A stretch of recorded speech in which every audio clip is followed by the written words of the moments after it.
புரட்டாசி மாதத்தின் சிறப்புகள். தமிழின் 6வது மாதமே புரட்டாசி மாதம் ஆகும். சூரியன் கன்னி ராசியில் இருக்கும் நாட்களைத்தான் புரட்டாசி மாதம் என அழைக்கின்றோம். காக்கும் கடவுள் பகவான் விஷ்ணுவுக்கு உகந்த மாதமாக இம்மாதம் அமைந்திருக்கிறது. புரட்டாசி மாதம் புனித மாதமாகவும் பெருமாளுக்கு உகந்த மாதமாகவும் இருப்பதனால் வைணவ கோயில்களில் சிறப்பு பூஜைகள் நடத்தப்படும். புரட்டாசி மாதத்தில் வரக்கூடிய அமாவாசையை மகாலய அமாவாசை என்று குறிப்பிடுவர். மகாலய பட்சம் புரட்டாசி மாத பௌர்ணமிக்கு மறுநாள் பிரதமை திதியில் ஆரம்பித்து அமாவாசை வரை நீடிக்கின்றது. பெருமாள் திருமலையில் அவதரித்தது புரட்டாசி மாதம் திருவோண நட்சத்திரத்தில் என்று கூறப்படுகிறது. மகாவிஷ்ணுவின் அவதாரமாக காஞ்சிபுரத்தில் வேதாந்த நேரிதர் அவக தேசிகர் அவதரித்தது புரட்டாசி மாதத்தில்.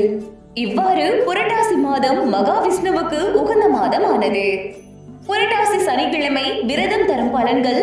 சிலர் வீட்டில் பெருமாள் படம் வைத்து படையில் இட்டு பெருமாள் கோவிலிருந்து வாங்கி வந்த தீர்த்தத்தை வைத்து வழிபடுவார்கள்.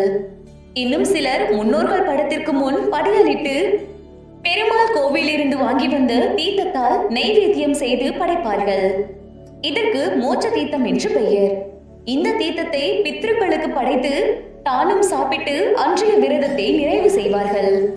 புரட்டாசி சனிக்கிழமையில் விரதம் இருப்பவர்களுக்கு பித்ருக்களின் ஆசி, தெய்வத்தின் அருள், வேண்டும் வரத்தை தரும் தேவதா பலன் என 3 விதமான பலன்கள் கிடைக்கும். வைகுண்ட ஏகாதசி விரதம் இருந்ததற்கு இணையான பலனை தரக்கூடியது புரட்டாசி சனிக்கிழமை விரதமாகும். புரட்டாசியில் பிறந்தவர்களின் குணங்கள் தெய்வீக தன்மை கொண்ட மாதமாக புரட்டாசி மாதம் பார்க்கப்படுகின்றது. இதன் காரணமாக இந்த மாதத்தில் பிறந்தவர்கள் மிகச் சிறப்பான அறிவு வளமும் செல்வ வளமும் பெற்றவர்களாக இருப்பார்கள். புரட்டாசி மாதத்தில் பிறந்தவர்கள் அறிவு, ஆற்றல், விவேகம், மன தைரியம் கொண்டவர்களாக இருப்பார்கள். எந்த ஒரு விஷயத்தையும் மிக சிறப்பாக கற்று அதை நேர்த்தியாக செய்யக்கூடியவர்களாக இருப்பார்கள். புதன் அறிவுக்கான கடவுளாக விளங்குவதால் புரட்டாசியில் பிறந்தவர்கள் முடிந்தவரை அனைத்து நூல்களையும் கற்று மிகவும் அறிவாளியாகவும் தத்துவங்கள், விளக்கங்கள் சொல்வதில் வல்லவர்களாக இருப்பார்கள். அனைவருக்கும் நன்றி.